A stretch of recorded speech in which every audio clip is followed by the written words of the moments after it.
Hola a todos, mi nombre es Héctor Rodríguez, profesional en seguridad y salud en el trabajo. En esta oportunidad vamos a hablar sobre los factores de riesgo público y las medidas de prevención. Vamos a ver todo lo que tiene que ver a lo que hace referencia el riesgo público. En una capacitación anterior hablamos sobre prevención vial, que tiene mucha relación y que hace parte de los factores de riesgo público. Pero en esta oportunidad vamos a hablar más específicamente esos riesgos que estoy expuesto en los sitios públicos.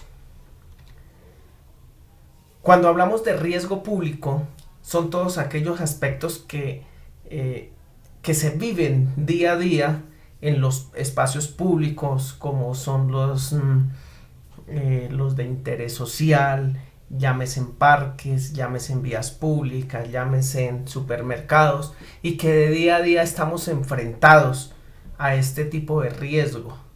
En algunos sectores más que otro el riesgo es más evidente. Sin embargo, en este momento y como está la situación, no hay un lugar 100% seguro que no estemos enfrentados o expuestos a este tipo de riesgo. Cuando hablamos de riesgo público, estamos hablando de, o se divide en dos partes, por lo general se está relacionado con tránsito o violencia. O sea, cuando yo estoy en un sitio público, estoy expuesto a estos dos factores principales y de ahí se derivan una cantidad de situaciones que ponen en riesgo la vida de las personas. Factores de riesgo público. Se puede manifestar en varias situaciones. Entre ellas están los saqueos, el raponeo, el robo, atraco, pues, o fleteo a mano armada, secuestros, extorsiones, atentados, azonadas, accidentes de tránsito. Todo esto hace parte de ese riesgo público y que estamos expuestos aún sin ser objeto de este principal riesgo. Nosotros día a día nos enfrentamos. Como medida de prevención, los especialistas que recomiendan que nosotros hagamos un reconocimiento de las zonas más vulnerables, las zonas más peligrosas en orden público, en tránsito, en accidentes, bueno, en un fin de situaciones que se pueden llegar a presentar. Los expertos dicen que nosotros debemos de identificar o tener dentro de un mapa ya identificadas las zonas rojas, las zonas menos vulnerables a estas situaciones. Entonces, como ejemplo lo estoy tomando Bogotá. Este mapa no significa de que sea las zonas más rojas y las más peligrosas, no. Yo lo que estoy dando es un ejemplo para que cada una de las empresas puedan generar según la exposición, según su ruta, según las frecuencias, según la exposición del personal a diferentes situaciones, tengamos identificados cuáles son las zonas con mayor riesgo de sufrir un atraco, de sufrir un robo, de sufrir un accidente de tránsito. Es como los expertos dicen, tengan identificado una zona. Ahora, si es a nivel nacional, lo que debemos de hacer nosotros también tener identificado las rutas más peligrosas en cuanto a tránsito, en cuanto a robos de orden público, las ciudades que voy a frecuentar, en qué ciudades hay unas ciudades más inseguras que otros, que hay presencia de grupos al margen de la ley. Entonces lo que dicen los expertos es que tengamos identificadas las zonas. Eso se llama un reconocimiento de zona o un reconocimiento zonal. Las medidas de prevención en la calle. Pues aquí hay un dicho muy popular y es no dar papaya. Y esa es la mejor, en pocas palabras, es la mejor de las medidas. Estar siempre atentos aquellas situaciones de riesgo que se pueden generar. Sin embargo, los expertos nos dan 4, nos dicen: camine siempre atento y en zonas transitadas e iluminadas. ¿Qué significa? No dar papaya. Siempre, si voy como peatón, siempre es transitar por esas calles no tan solas, sino siempre tener algo que se llama la malicia indígena. No existe, no está comprobada. Sin embargo, los que la practican ven sus efectos. Es siempre ir un paso adelante del delincuente. ¿Qué pasaría si? Haciéndose siempre esa pregunta. Evite caminar con ambas manos ocupadas. Y ahorita vamos a ver por qué los expertos están dando estas recomendaciones. ¿Qué tiene que ver que yo vaya con las manos ocupadas, con bolsas, con maletas? Pues soy una presa fácil e indefensa, o más vulnerable en caso de un atraco, o en caso de una caída. Las manos nos sirven como un sistema de defensa. Utilice cajeros preferiblemente dentro de los centros comerciales. ¿Qué nos dicen los expertos? Oiga, si usted va a utilizar o va a manejar dineros, utilícelos dentro de los centros comerciales. No significa que dentro de los centros comerciales no se pueda presentar un robo. No, pero sí es más seguro, porque al menos hay cámaras de vigilancia. Ahí, por lo general, los centros comerciales tienen su propia seguridad física o su seguridad privada, y esto hace que el delincuente se sienta un poco más inseguro para cometer su propósito. Entonces, por eso es que los expertos hacen estos recomendaciones como medidas de prevención. Evite usar elementos vistosos, no dar papaya. Entonces, cuando yo voy caminando por la calle, siempre mi celular, si uso relojes, anillos, cadenas, joyas, no llevarlas visibles. En este momento realmente hasta por un celular de 100,000 pesos lo están atracando y hasta quitándole la vida. Entonces, el riesgo público, cuando se materializa, podemos identificar ya dentro de las víctimas cuál fue el error para que se hiciera llamativo al delincuente. Ahora, el delincuente siempre va a atacar con la seguridad, o él va con la mentalidad de ganar o morir. Él ya está decidido. Nosotros, como víctimas, es cómo vamos a actuar. Y hay una serie de medidas que más adelante las vamos a desarrollar dentro de esta capacitación, y nos vamos a dar cuenta de que no vale la pena, o no hay un valor estimado que me pueda cambiar o que pueda justificar en la cual yo ponga en riesgo mi vida. O sea, no hay un valor realmente, ni los millones que cargue. Siempre mi vida va a estar de primeras, en primer lugar. Evite transitar con las ventanas abiertas para las personas que conducen vehículos. ¿Por qué? Porque es más llamativo. Una ventana a medio abierta es un atractivo para los ladrones en los semáforos, en los trancones, etc. Use parqueaderos reconocidos. Tan sencillo. No por el hecho de que esté su vehículo o mi vehículo dentro de un parqueadero quiere decir que está 100% seguro. Habrán algunos que sí le responden. Por lo general, los parqueaderos, detrás de la etiqueta del recibo que le entregan, es una de las primeras recomendaciones. No se responde por objetos dejados en los vehículos. Entonces uno dice, bueno, ¿y para qué entonces un parqueadero? Pero si ustedes leen la letra pequeñita de los parqueaderos, siempre hay algunas recomendaciones o algunas excepciones donde sí responden y donde otros no responden. Entonces mi consejo, o que hacen el consejo mejor los expertos, es que utilicemos parqueaderos 100% reconocidos, y pues de que me den la garantía. Ubique los bolsos y paquetes en la parte trasera de los vehículos.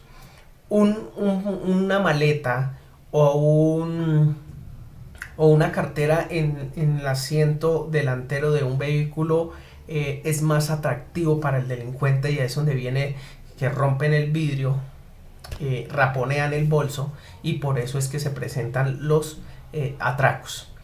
Y dice: cuando el semáforo esté en rojo, preste atención a su entorno. ¿Por qué? Porque ese es uno de los semáforos donde más se han presentado robos de esta modalidad, que rompen el vidrio y extraen las cosas. Y inclusive en los semáforos es donde a los vehículos de alta gama o los vehículos nuevos, últimos modelos, es donde le roban los espejos, los stop. Aprovecha el delincuente para hacer esa parte. Pero ¿qué pasa? Ellos analizan antes su víctima y siempre escogen a las personas que están distraídas en el celular, distraídas en el radio, no están atentos porque son presa fácil. Por eso es que los expertos, con los datos, con las estadísticas que se han podido recolectar de los casos que se han presentado, pues hasta donde hay registro, siempre estos son como los más detonantes, como el que más se ha presentado y por esa situación. Otra de las modalidades es el cosquilleo. Esto se presenta en sitios donde hay grandes multitudes, pues aprovechan los roces para extraer pues los objetos de valor de los bolsos, las maletas, los maletines. Los expertos, ¿qué nos dicen? Los expertos nos dicen de que siempre tengamos a la vista cuando vamos en el transporte público o que asistamos a unos eventos pues donde hay gran masa de personas. Sin embargo, ahorita por la pandemia pues ha bajado un poco el robo de esta movilidad, pero en el transporte público aún se sigue presentando. ¿Qué nos dice? Pues de que no perdamos de vista nuestras maletas, maletines. Mi recomendación, ¿cuál es? El delincuente necesita una distracción de la persona. Mi recomendación es que siempre estas maletas las llevamos al pecho, donde siempre nosotros tengamos vista directa a la maleta y así pues el delincuente no pueda pues tener oportunidad de sacar nuestros objetos personales de los bolsos. Dice que no lleva a la vista objetos de valor que puedan llamar la atención. Hay un dicho que dice que la oportunidad hace al ladrón y es verdad. Cuando nosotros pues no guardamos bien nuestros objetos personales y llevamos a la vista como relojes, manillas, cadenas, en los celulares, etcétera, pues eso hace que seamos atractivos para el delincuente. Siempre dice una de las recomendaciones que siempre vamos a estar alerta, observar los movimientos alrededor. Hablábamos que un delincuente no ataca al azar, sino previo al robo el delincuente hace un estudio de todos sus movimientos de la víctima, si va acompañado, si va distraído, si el bolso pierde de vista sus objetos personales, si va con el bolso atrás, si va abierto, si va cerrado, etcétera. Eso hacen una inteligencia en cuestión de segundos y minutos para poder atacar. Cuando ellos atacan o abren un bolso o se acercan a una persona es porque ya están seguros que llevan. Entonces por eso es la ley de no dar papaya es fundamental en estas situaciones de situaciones. Ahora, no solamente en el cosquilleo, inclusive en las mismas multitudes, en las mismas filas de bancos, no necesariamente tienen que ser multitudes. En filas de banco, caminando por la calle, se tiene registro fílmico donde las personas son robadas caminando y simplemente el delincuente se le acerca tan silencioso y tiene la capacidad de abrir el bolso, abrir los bolsos y extraer carteras, celulares y objetos de valor. Entonces una de las modalidades que se están presentando y es el cosquilleo y hace parte del riesgo público que nos vemos enfrentados pues día a día. Otra de las modalidades es la famosa llamada millonaria. Es donde el delincuente llama a un familiar o a un amigo y expresa una situación que su familiar o su amigo ha presentado, que tuvo un accidente de tránsito, donde se hace pasar que es una autoridad policial y que para no empapelar a la persona exige un monto de dinero para indemnizar a la posible víctima. Esa es la primer sospecha que yo tengo de esa llamada. Los expertos aconsejan primero cortar la llamada cuando por sospecha y que yo veo que mi sobrino, mi tío, mi papá, mi hermano pues está en riesgo y que llegue esa situación, es cortar la llamada y corroborar los datos. El delincuente siempre busca de que usted esté dentro de la llamada, por eso es que en muchas situaciones le dicen que no cuelgue, sino que va y deposite la cantidad de dinero de inmediato en el primer no sé, la primer plataforma de envío fáciles, pero una de las condiciones es que no se corte la llamada. Pues ¿para qué? Pues asegurándose de que usted va a estar totalmente conectado con él y no va a tener la posibilidad de corroborar la información con su amigo, con su hermano, con su familiar que según ellos está involucrado en la situación. Entonces por eso es que los expertos dicen, hombre, si usted tiene una sospecha de una llamada, lo primero que tienen que hacer es colgar y no volverles a contestar y tratar desde otro teléfono o tratar de corroborar la información con ese amigo o con ese familiar que está en la situación. Y por sospecha o por no, darle información a la policía. Entonces, esas son como la famosa llamadas millonarias y que ya se están presentando dentro de las empresas. Si usted tiene mensajero, llaman precisamente a uno de los integrantes de la empresa donde le informan que su mensajero tuvo un accidente y que ha atropellado a una persona, que hay una posible víctima que se necesita indemnizar de inmediato a la posible víctima. Y muchas empresas han caído en esa trampa. Entonces también hace parte del riesgo público, claro que sí, de no estar dentro del grupo en la calle, dentro de las personas que están en la calle, si soy víctima de este riesgo público que se está presentando. ¿Qué hacer durante una situación de riesgo público? Y es aquí donde yo aconsejo que siempre debemos de tener un plan de emergencia. ¿Qué voy a hacer el antes, el durante y después de un atraco o después de una situación de riesgo? Entonces el antes, pues ya habíamos hablado de no llevar objetos visibles, no tomar las medidas de precaución en todos los entornos donde yo me desplace. Sin embargo, los expertos dan estas 4 recomendaciones. Evite el pánico, es de entrar en lo posible, no generar pánico y no entrar en shock, porque dependiendo de la persona, cuando entra en pánico reacciona de las diferentes maneras. Hay personas que enfrentan al ladrón, al delincuente, pero en estas situaciones, cuando yo enfrento al delincuente, estoy poniendo en riesgo mi vida, porque el ladrón va decidido o a cometer su objetivo o a matar. Entonces por eso es que son los accidentes que se presentan de muchas personas que han perdido su vida durante un atraco. No es que el delincuente se sienta amenazado, sino simplemente puso resistencia, y ahí es donde viene la agresión física y viene pues la muerte de la persona. En caso de robo, no se resista, entregue los elementos que fueron pedidos. Importante, deme el celular. El ladrón siempre, hablábamos anteriormente de que él ya hizo un estudio. Él no va al azar, él va por ese objeto que identificó y que le sirve a él. Entonces el celular, la cadena, el reloj, siempre es importante darle también esa confianza al delincuente de entregarle lo que le está pidiendo. Eso es alguna medida de prevención. Hay un dicho que dice que el evitar no es cobardía, y es verdad. Evite crear situaciones que molesten al delincuente. No me mire a la cara. Pues no hay que mirarlo a la cara. Baje la cabeza, siéntese, arrodíllese, quédese. Hay que hacer caso en esas situaciones. Ya estamos controlados, ya nos tienen bajo su control. Muy poca gente son héroes, en realidad. Ahora, como hablábamos anteriormente, donde las personas más grandes, las personas que pasan de unos 70, son las personas que están frente a una situación mayor de riesgo. ¿Por qué? Porque representan una amenaza para el delincuente, y por eso es que ellos antes del atraco lo van agrediendo pues de inmediato, pues para poderlo reducir y poder cometer su objetivo.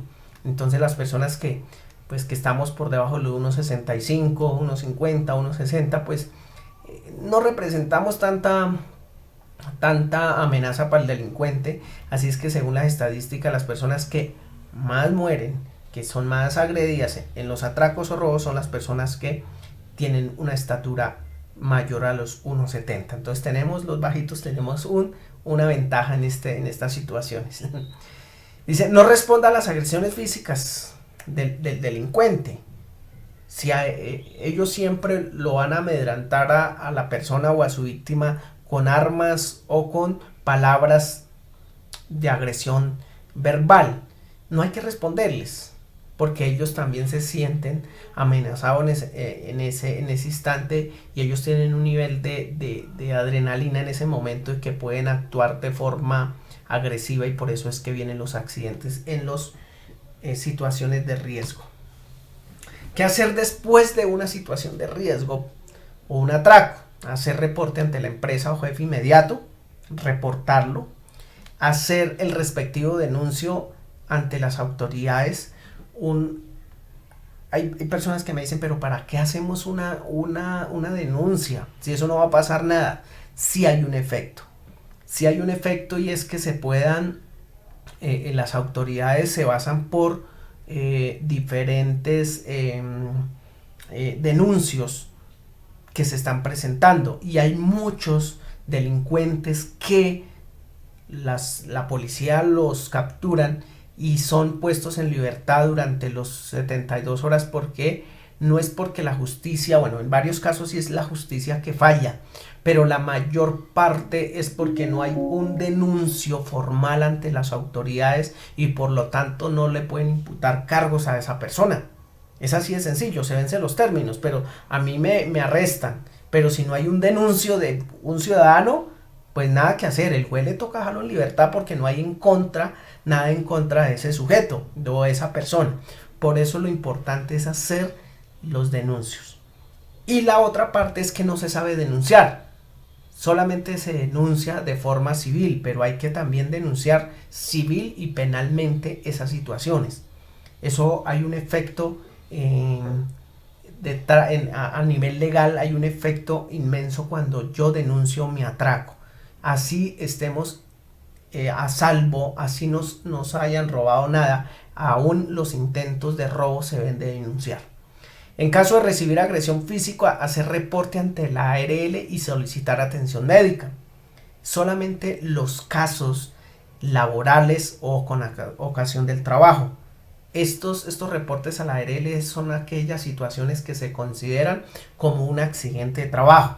Según el artículo 3 de la ley 1562 del 2012, dice que accidente de trabajo es todo suceso repentino que sobrevenga por causa y por ocasión del trabajo. Entonces, si el atraco se presentó durante la ejecución de una actividad en beneficio de la empresa, se considera accidente de trabajo, aún fuera del lugar de trabajo y en horarios del trabajo, siempre y cuando esa tarea que estaba o está realizando sea aprobada, solicitada, bueno, en fin, por parte de un funcionario de la empresa, llámese jefe inmediato, llámese gerente, etcétera.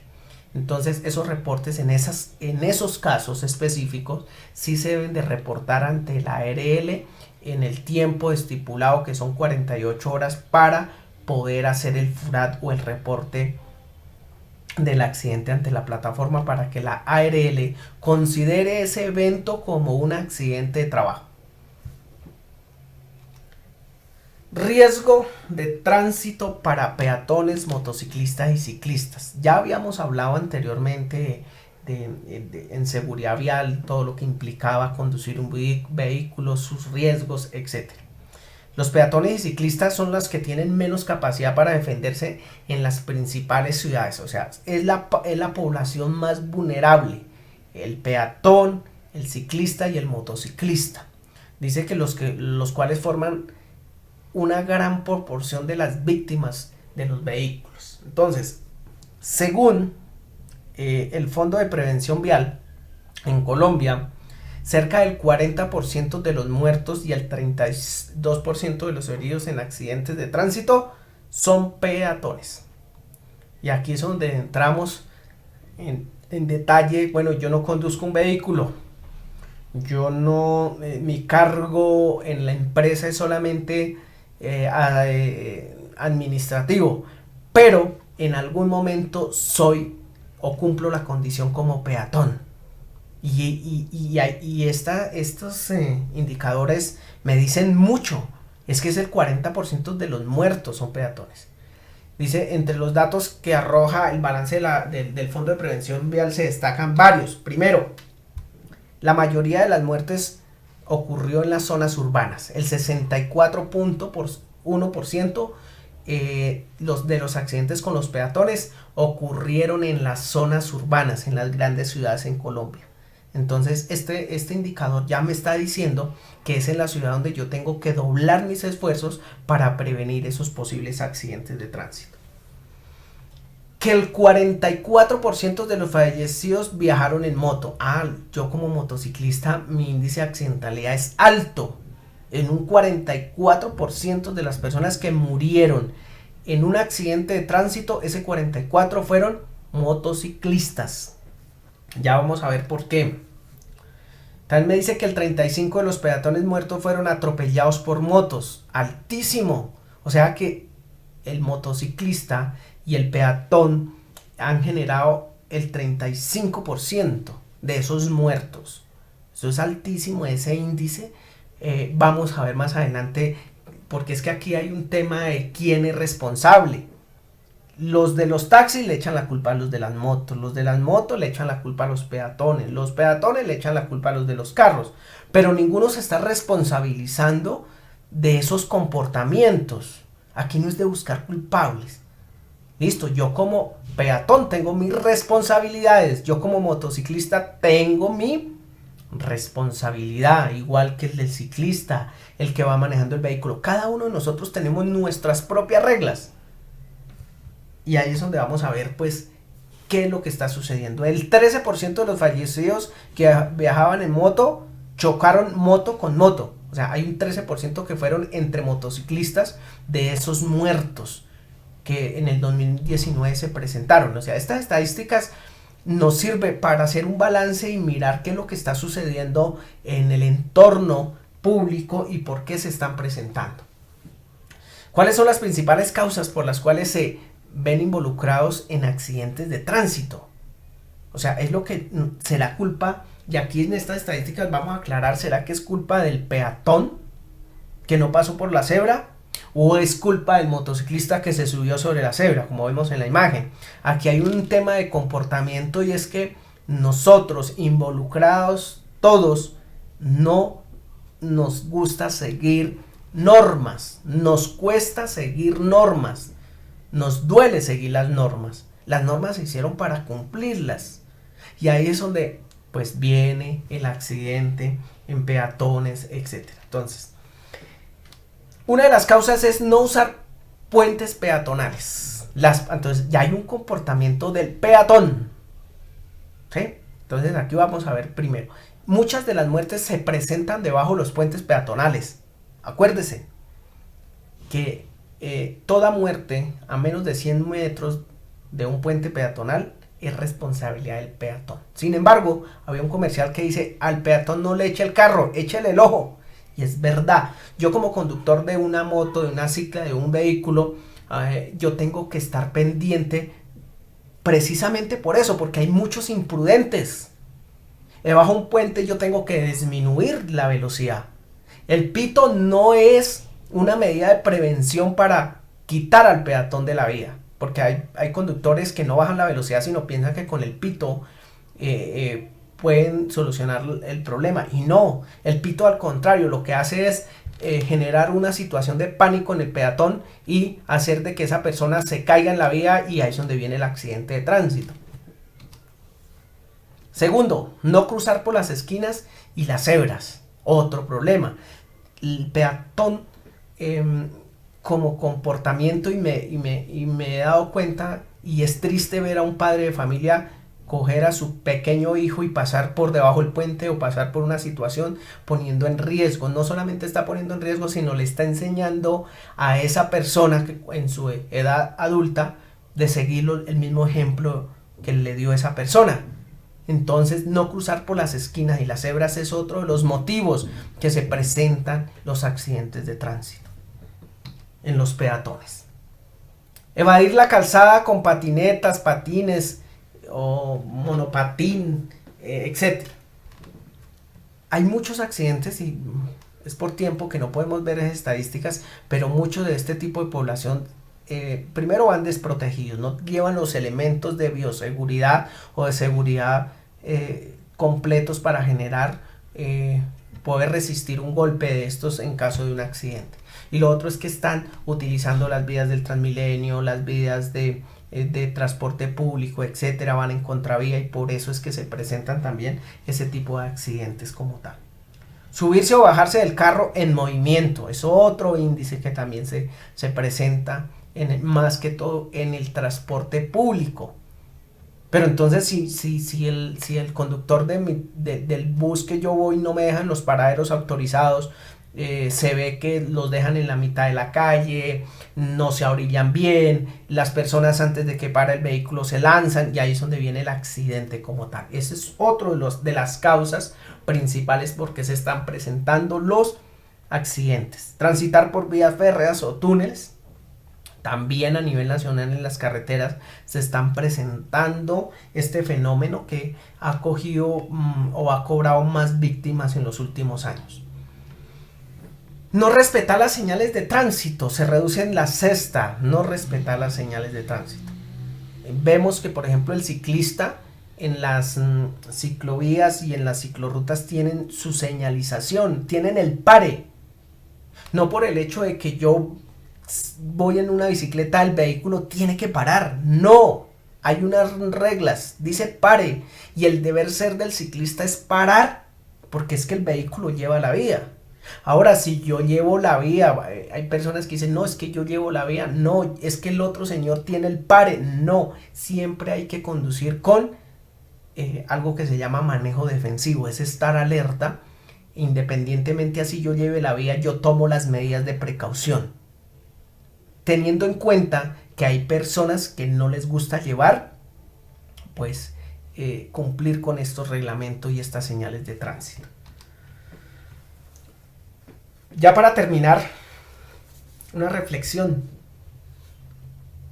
Dice, 10 gramos de prevención equivalen a 1 kilómetro de curación. ¿Qué significa? Que es mejor prevenir que lamentar. Todas estas medidas que les socialicé en esta capacitación, ustedes dirán, no, pero yo qué tengo que ver, tiene que ver mucho. Claro que sí, debido a que es donde nosotros podemos proteger la vida. Ahora, todos somos, vimos en alguna capacitación como quiénes somos, y si no somos motociclistas, somos ciclistas, si no somos peatones, somos, y ahí es donde nosotros estamos catalogados y hacemos parte de algún tipo de población. No tomen estos espacios como una perdera de tiempo, sino al contrario, algo que aprender, y que estamos es para salvar vidas, para que tomemos las medidas de prevención que equivalen a 1 kilómetro de curación. Y es verdad, estamos en este momento donde podemos hacer algo. Después del accidente vienen ya los golpes de pecho, vienen pues yo si hubiese hecho tal cosa, si no hubiese pasado por debajo de ese puente, bueno, una cantidad de cosas que ya no podemos hacer nada. Esta capacitación los invita a todos ustedes a que tomemos conciencia, que esto no va a beneficiar al dueño de la empresa. Si usted toma las medidas de precaución, no va a beneficiar al dueño de la empresa, sino se está beneficiando es usted, que cuando yo tomo la autoconciencia, el que me estoy beneficiando soy yo, ¿verdad? Entonces, esto es toda la capacitación en riesgo público. Por tiempo no nos podemos extender más, pero en otra oportunidad seguramente vamos a tocar otros aspectos en riesgo público y otras medidas adicionales donde podemos estar pues un poco más seguros. Muchas gracias